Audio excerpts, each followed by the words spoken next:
இப்ப சொல்றேன் கவின், இந்த இந்த இந்த நிமிஷமே இந்த வீட்டை விட்டு வெளியில போயிடு.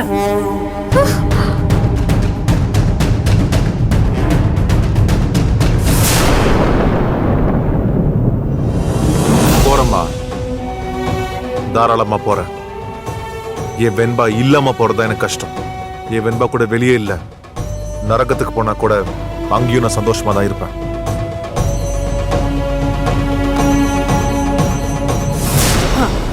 அவளுக்காக என்னையே விட்டுட்டு போறது உனக்கு சாதாரண விஷயமா போச்சுல? உன் அம்மா உனக்கு அவ்வளவு துச்சமா போயிட்டல்ல? இன்னொன்னையும் கேட்டுக்கோ, வீட்டை விட்டு போறது மட்டும் இல்ல கவின், நீ ஆபீஸ்க்கு வரக்கூடாது.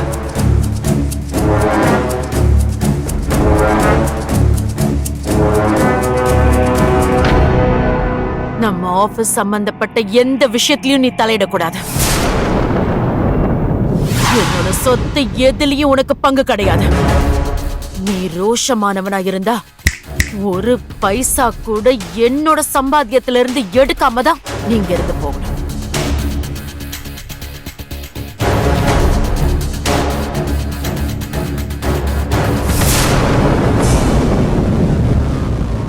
மல்லிகா, நீ பண்றதெல்லாம் சரியா சொல்லு. அவன் நம்ம கவின் மல்லிகா, உன் கவின். நீ பெத்து ஆசை ஆசையா வளர்த்த கவின். அவ வீட்டை விட்டு வெளியில போனா கஷ்டப்பட மாட்டானா? அவனை வெளியில நீயே அனுப்பலாமா? போட்டா நீ இவ கூட போனா என்ன ஆகும்னு அவனுக்கு தெரியணும். கண்டிப்பா அவன் பிச்சை தான் எடுப்பான். ஒருவேளை சாப்பாட்டுக்கு கூட வழி இல்லாம அலையணும். உடுத்துறதுக்கு துணி இல்லாம, தங்கறதுக்கு இடம் இல்லாம தெருவுல தான் கிடப்பான். இந்த விஷயம் நமக்கு தெரியுது, அவனுக்கு தெரியலையா? நீ அவனுக்கு புரியாதப்ப அவனுக்கு நம்ம பாடம் நடத்தியே ஆகணும். ஒரு அம்மாவை விட பொண்டாட்டி தான் முக்கியம்னு ஒருத்தன் நினைச்சானா அம்மா யாருன்னு காமிச்சுதானே ஆகணும். ஓ, நான் காதலிச்ச பொண்ணு கூட போனா, ஏன் வெண்பா கூட போனா நான் தெருவுல தான் நிப்பேன்னு சொல்றீங்களாமா? அது நிச்சயம் நடக்காதுமா. என் காதல் நிச்சயம் என்னை கைவிடாது. நான் வெண்பாக்காக போய் கண்டிப்பா நல்லதமா இருப்பேன். இந்த சவாலை நான் ஏத்துக்கிறேன். நான் இனி இந்த வீட்டுக்கு வரல, கம்பெனி விஷயத்திலே தலையிடல. ஒரு பைசா கூட இல்லாம இந்த வீட்டுக்கு நான் போறவா? கவின், இது மட்டும் போதாது, இன்னொரு கடனும் இருக்கு. அதையும் கொடுத்து முடிக்கும் போதுதான் எனக்கு சேர வேண்டிய எல்லாத்தையும் நீ கொடுத்து முடிஞ்சதாகும். அதுக்கப்புறம்தான் எனக்கு பிடிக்காத ஒருத்திய உனக்கு பொண்டாட்டி ஆக்கிக்கிற தகுதி உனக்கு வரும்.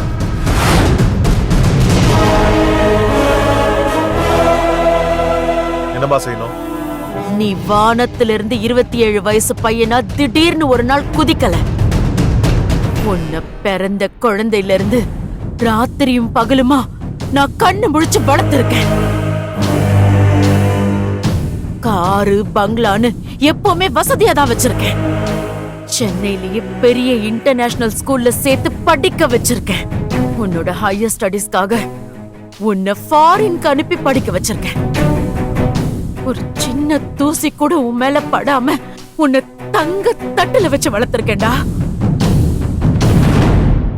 அதுக்கான சன்மானமா நீ எனக்கு பணம் கொடுக்கணும்.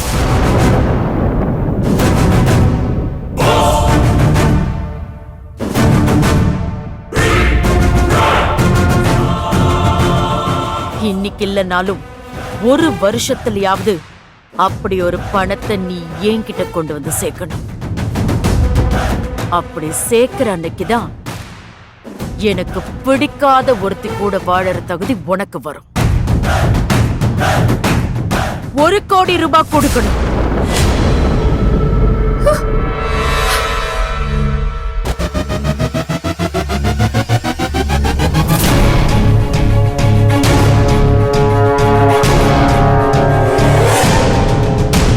நான் உனக்கு கொடுத்த எதன் மூலமும் இல்லாம ஏன் சம்பந்தப்பட்டவங்க, என்னால அறிமுகமானவங்க யாரையும் பயன்படுத்தாம உன்னோட உழைப்புல இருந்தும் உன் கூட சேர்ந்து வாழ போறாளே இவளோட உழைப்புல இருந்து மட்டும்தான் அந்த 1 கோடி ரூபாயை நீ சம்பாதிக்கணும். அந்த 1 கோடி ரூபாயை நீ கொண்டு வந்து கொடுக்கிற அன்னைக்குதான் உன்னை பெத்த தாயோட கடனை நீ அடைச்சதாகும். அதுக்கப்புறம்தான் எனக்கு பிடிக்காதவளோட வாழற தகுதியே உனக்கு வரும்.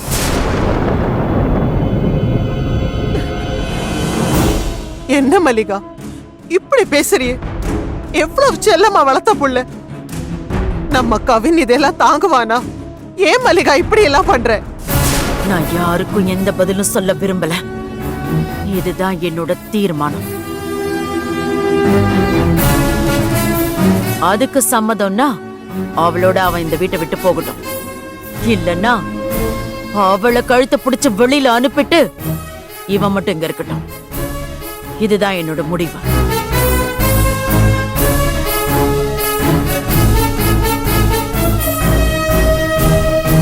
தரமா, நீங்க சொன்ன 1 கோடி ரூபாய் நான் தரேன். உங்க டைரியில குறிச்சு வச்சுக்கோங்க. இன்னும் 1 வருஷம் கழிச்சு இதே நாள் இதே நேரத்துல அந்த 1 கோடி ரூபாய் கொண்டு வந்து உங்க காலில் வீசி எறிகிறேன். உங்க மூலியமா எனக்கு பழக்கமான யாரோட உதவியும் இல்லாம நானும் என் வெண்பாவை மட்டும் உழைச்சு உங்க 1 கோடி ரூபாயை உங்ககிட்ட வந்து சேர்க்கிறேன். கண்டிப்பா சேர்ப்பேன். இது உங்க மேல சத்தியம்.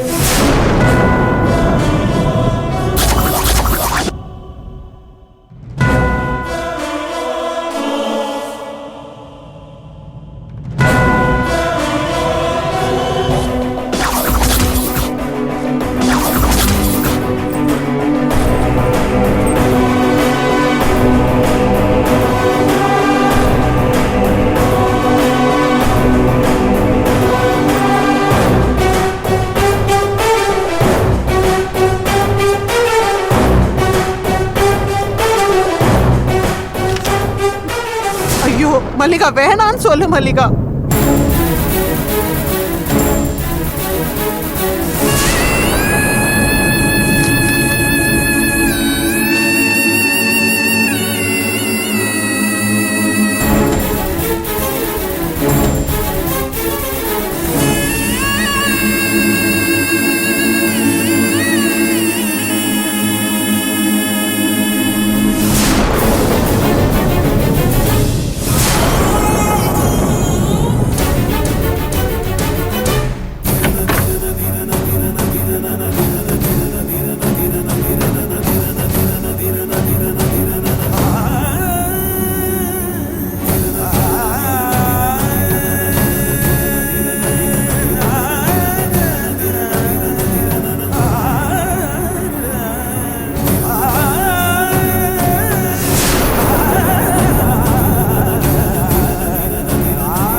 போலாம் வா.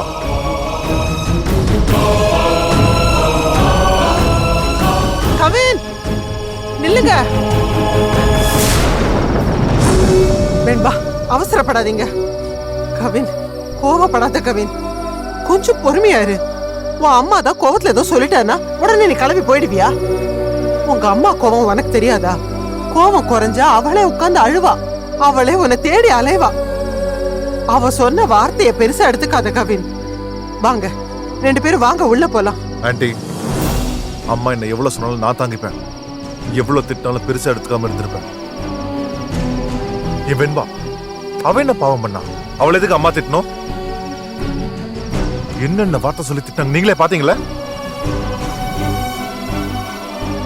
ஏன் வெண்பா வீட்டுல இருக்கிறது அருவருப்பா இருக்குன்னு சொல்றாங்க. நீங்க இவ்வளவு நாளா அவ கூட இருந்திருக்கீங்களே, அவ அப்படிப்பட்டவளா? என்ன லவ் பண்ண தவிர வேற என்ன தப்புன்னா அவளையே இந்த மாதிரிலாம் திட்டணும்? கோவத்துல 1-2 வார்த்தை பெரியவங்க தப்பா பேசதான் செய்வாங்க. அதுக்கெல்லாம் வார்த்தைக்கு வார்த்தை அர்த்தம் பார்த்துட்டு இருப்பியா? கொஞ்சம் பொறுத்து போயிட்டேன்னா இதெல்லாம் சரியாயிடும் கவின். நான் கூட அம்மாக்கு திடீர்னு கோவம் வந்துச்சுன்னு தான் நினைச்சேன். ஆனா யோசிச்சு பார்த்தா அம்மாக்கு திடீர்னு கோவம் வந்து பேசின மாதிரி தெரியல. ரொம்ப நாளாவே அம்மா வெண்பா மேல கோவத்தை வளர்த்துட்டே இருந்திருக்காங்க. வெண்பா சிரிச்சதும் பேசினதும் என் கூட சந்தோஷமா இருந்ததும் அவங்க கோவத்தை அதிகமாகிட்டே இருந்திருக்கு. அதான் இன்னைக்கு வெடிச்சிருக்கு.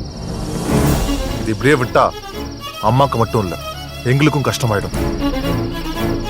அதை இப்பவே புரிஞ்சுக்கிட்டு நாங்க வெளில போறதா நல்லது. போறேன்றீங்களே, எங்க போவீங்க? இந்த ராத்திரி போய் எங்க தங்குவீங்க? நீ வசதியாவே வாழ்ந்தவன் கவின். வெளியில இருக்கிற கஷ்டத்தை எல்லாம் உன்னால் தாங்கிக்க முடியாது. ஆண்டி, எத்தனையோ கோடி பேர் கஷ்டப்படுறாங்க. நானும் அந்த மாதிரி கஷ்டப்பட்டு போறேன். கஷ்டம்னா என்னன்னு தெரியணும்ல, நான் தெரிஞ்சுக்கிறேன். வெளியில போய் இன்னைக்கு ஒரு ராத்திரி தங்கறது விஷயம் இல்ல கவின். உங்க அம்மா 1 வருஷத்துல ₹1 கோடி கொண்டு வந்து தரணும்னு சொல்லியிருக்கா. ₹1 கோடி எப்படி சம்பாதிப்ப? ₹1 கோடி சம்பாதிக்கிறது சாதாரண விஷயமா? நீங்க 2 பேரும் ரொம்ப கஷ்டப்படுவீங்க கவின். கஷ்டம்தான், ஒரு வழியும் தெரியலதான். எல்லா பக்கம் இருட்டாதான் இருக்கு. ஆனா எனக்கு வெண்பா மேல நம்பிக்கை இருக்கு, வெண்பாக்கு என் மேல நம்பிக்கை இருக்கு. எங்க 2 பேருக்கும் எங்க காதல் மேல நம்பிக்கை இருக்கு. நான் இவ்வளவு ஒருத்தையோ, என் வாழ்க்கையை திருவிழா கொண்டு போய் நிறுத்துற ஒருத்தையோ நான் காதலிக்கல. யார காதலிச்சா என் வாழ்க்கை நல்லா இருக்குமோ, யார காதலிச்சா என் குடும்பம் சந்தோஷமா இருக்குமோ, அப்படி ஒருத்தையை தான் நான் தேடி கண்டுபிடிச்சு காதலிச்சிருக்கேன். அதை எங்க அம்மாக்கு நான் புரிய வைப்பேன். அது வரைக்கும் நிச்சயமா நான் திரும்பி வர மாட்டேன். ₹1 கோடி என்ன ஆண்டி? ₹1 கோடி எல்லா ₹1 கோடிக்கு பின்னாடியும் ஒரு வைராகியம் தான் இருக்கு, உழைப்பு தான் இருக்கு. அது 2 கிட்ட நிறையவே இருக்கு. நாங்க நிச்சயம் அந்த ₹1 கோடி சம்பாரிச்சு எங்க அம்மா கிட்ட கொண்டு வந்து போடுவோம்.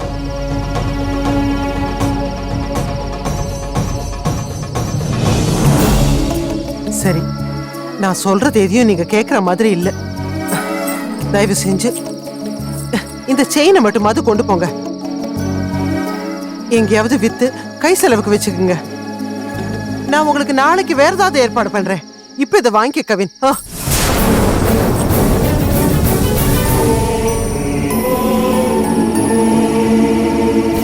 இல்ல ஆண்டி, சத்தியம் சத்தியம்தான். எங்க அம்மாவோட சொந்தம், எங்க அம்மாவுக்கு தெரிஞ்சவங்க, எங்க அம்மாவுக்கு வேண்டியவங்க, இவங்க யார்கிட்டையும் எந்த உதவியும் வாங்க மாட்டேன்னு சொல்லியிருக்கேன். எனக்கு இது வேண்டாம். நிற்கதியா போய் என்னப்பா செய்வீங்க? ஆண்டி, இந்த வீடு ரொம்ப சின்னது, இந்த உலகம் ரொம்ப பெருசு. இந்த உலகத்தை நம்பி தன்னம்பிக்கையோட போனவங்க யாருமே கெட்டு போனது கிடையாது. நாங்க கண்டிப்பா நல்லா வருவோம். நீங்க வீட்டுக்கு போங்க.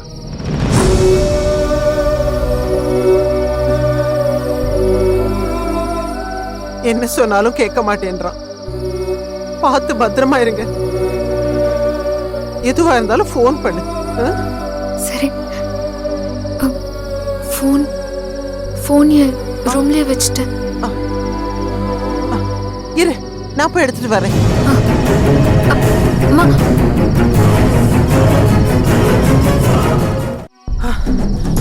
வெண்பா, இந்தா. என்ன யோசிக்கிற?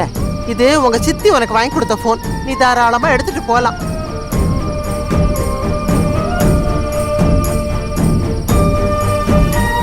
ஆண்டி, நான் போறேன்.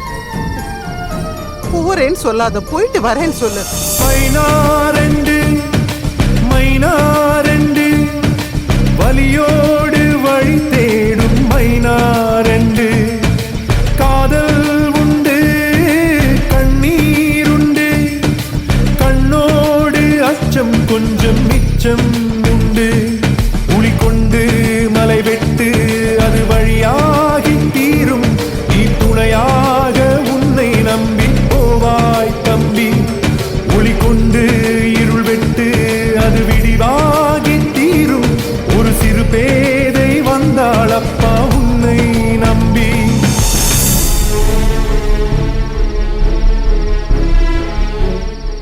இருந்தாலும் நீங்க பண்ணது ரொம்ப தப்பு கவின் சார். இப்படியெல்லாம் கிளம்பி வந்திருக்கவே கூடாது. எங்க அம்மா உனக்கு எப்படிலாம் பேசினாங்க, என்னென்ன வார்த்தைலாம் சொல்லி திட்டினாங்க. எப்படி வெண்பா என்னால அதெல்லாம் கேட்டுட்டு சும்மா இருக்க முடியும்? அம்மா கோவம் என்ன பண்ணிட போகுது? ஒரு அம்மா பையன் மேல இப்படி கோவப்படக்கூடாதா? நீங்க எனக்காக தான் சார் இப்படி ஒரு முடிவு எடுத்துட்டீங்க. அட்லீஸ்ட் என்ன வீட்டை விட்டு அனுப்ப சம்மதிச்சிருக்கலாம். நீங்க வீட்டை விட்டெல்லாம் வெளியே வந்திருக்க கூடாது சார். வெண்பா, ஏய், நீ இல்லாம நான் செத்துருவண்டி. என்னால வாழவே முடியாது. சார், என்ன வீட்டை விட்டு அனுப்புங்க அப்படிங்கறதுக்கு அர்த்தம் மொத்தமா உங்க வாழ்க்கையில இருந்து என்ன நான் அனுப்ப சொல்லல. இப்போதைக்கு கொஞ்ச நாள் நம்ம பிரிஞ்சு வாழ்வோம் சார். அத்தை கிட்ட கொஞ்சம் கொஞ்சமா பேசி கன்வின்ஸ் பண்ணிட்டு அப்புறமா நம்ம சேர்ந்து வாழ்வோம். வெண்பா, நீ இல்லாம மட்டும் இல்ல, உன்னை பிரிஞ்சு கூட என்னால வாழ முடியாது. அது மட்டும் இல்ல, நான் காதலிச்ச பொண்ணு எந்த வகையிலும் குறைஞ்சவ இல்ல அப்படின்னு நிரூபிச்சு ஆகணும். அதுக்கும் தான் இந்த சவாலை ஏத்துக்கிட்டு நான் வெளியே வந்தேன். என்ன எங்க போறதுன்னு தான் தெரியல. டிக்கெட் ரவி இருந்தாலாவது உடனே கிளம்பி வாடான்னு சொல்லலாம். நேற்று தான் உன பெங்களூருக்கு அனுப்பிச்சு வச்சேன். என்ன பண்றதுன்னு ஒன்றும் புரியலையே. உனக்கு ஏதாவது ஐடியா இருக்கா? பொண்ணுங்களுக்கு எப்பவுமே கண்ணுல இருக்கிறது அவங்க பிறந்த வீடுதான். நான் வேணா என் அண்ணனுக்கு போன் பண்ணட்டுமா? ஏய், இரு இரு இரு. இந்த ராத்திரியில போய் அவங்களை டிஸ்டர்ப் பண்ண வேண்டாம். இந்த நேரத்துல நம்ம பிரச்சனை போய் சொன்னா அவங்க ரொம்ப அப்செட் ஆயிடுவாங்க. இப்ப எங்க தான் போறது சார்? நானே ஏதாவது யோசிச்சிருவேன். ஆனா என்ன ஒண்ணு, வயிறு பயங்கரமா பசிக்குது. எதையுமே யோசிக்க முடியல. ஓ, சாப்பிடுற நேரம் ஆயிடுச்சுல. நான் வேற இருந்த பிரச்சனையில நீங்க சாப்பிடலங்கிறதையே நான் மறந்து போயிட்டேன்.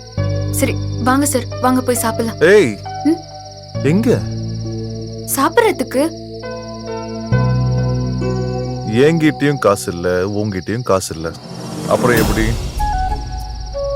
நம்ம சாப்பிட போறது பன்னீர் அண்ணன் கடைக்கு. நம்ம சாப்பிடறதுக்கு கையில காசு இருக்கணும்னு அவசியம் இல்ல கவின் சார். இப்போ சாப்பிட்டுட்டு பின்னாடி கூட நம்ம கொடுத்துக்கலாம். டைம் இப்போ 11 மணிக்கு மேல ஆச்சே. இப்போ கடை இருக்குமா? பன்னீர் அண்ணன் கடை 12 மணி வரைக்கும் இருக்கும். என்ன நம்பி வாங்க, போலாம். இந்தாங்க சார்.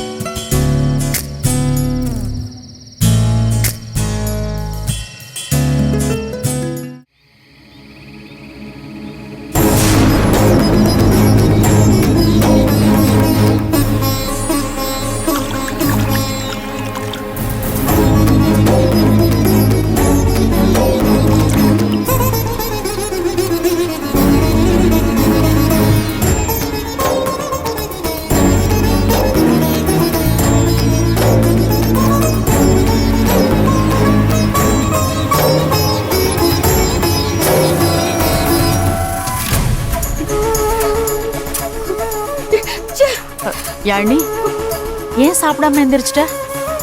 இப்ப எதுக்கு சாப்பிடணும்? இல்ல இப்ப என்ன சந்தோஷம் இருக்குன்னு நான் சாப்பிடணும்? ஏய் யாழினி, இத பாரு, வருத்தம் சந்தோஷம் எல்லாம் வரும் போகும். அதை வச்சு சாப்பாட முடிவு பண்ண முடியாது. நேரத்துக்கு சாப்பிடணும். அதான் என் சந்தோஷம் எல்லாம் மொத்தமா போயிடுச்சு ஆண்டி. எனக்கு தான் வாழ்க்கையே இல்லைன்னு ஆயிடுச்சே. இனி நான் ஏன் சாப்பிடணும்? என்ன இல்லாம போச்சு? ஏன் உளறிட்டு இருக்க? நீங்க என்ன ஆண்டி சொன்னீங்க? அடுத்த ஒரு வாரத்துல அந்த வெண்பா வீட்டை விட்டு போயிடுவா, கவின் எனக்கு தான் சொந்தம் சொன்னீங்கல்ல. இப்ப என்ன நடந்துச்சு? அந்த வெண்பா மட்டும் இல்ல, கவினும் வீட்டை விட்டு போயிட்டான். இனி நான் என்ன பண்ணுவேன்? பேசாம இரு. என்ன மல்லிகா இது? நீங்க 2 பேரும் இப்படிதான் பேசிட்டு இருப்பீங்களா? ஒரு கல்யாணம் ஆன பொண்ணோட வாழ்க்கையை கெடுத்து அந்த வாழ்க்கையை அடையணும்னு நினைக்கிறியே, இதெல்லாம் பாவமா தெரியல உனக்கு? நீ பேசாத.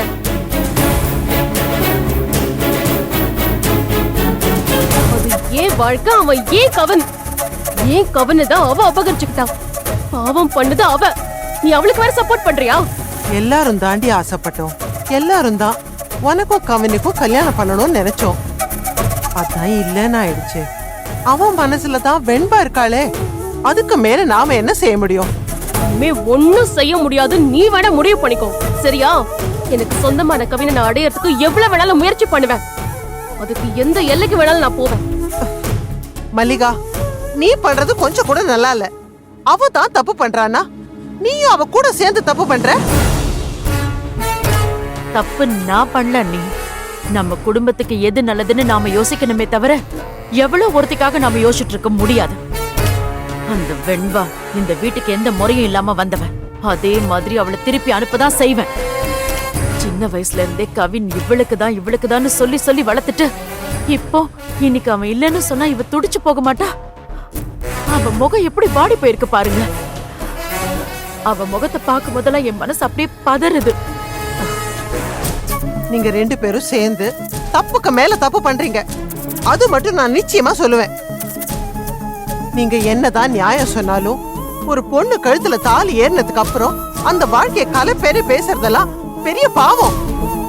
யார் பண்றது சரி யார் பண்றது தப்புன்னு முடிவு பண்றதுக்கு மேல ஒருத்தன் இருக்கான்.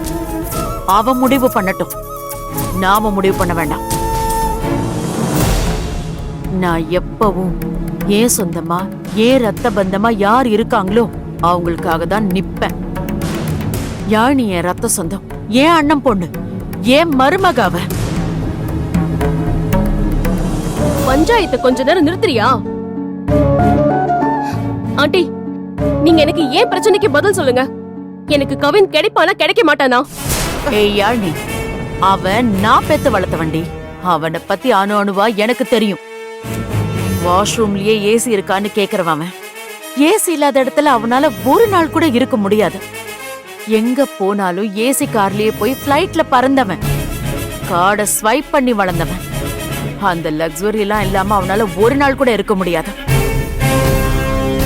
அந்த வெண்பா மேல உள்ள காதல் மயக்கத்துல இப்ப போயிட்டான். திரும்பி வருவான் பாரு நாளைக்கு.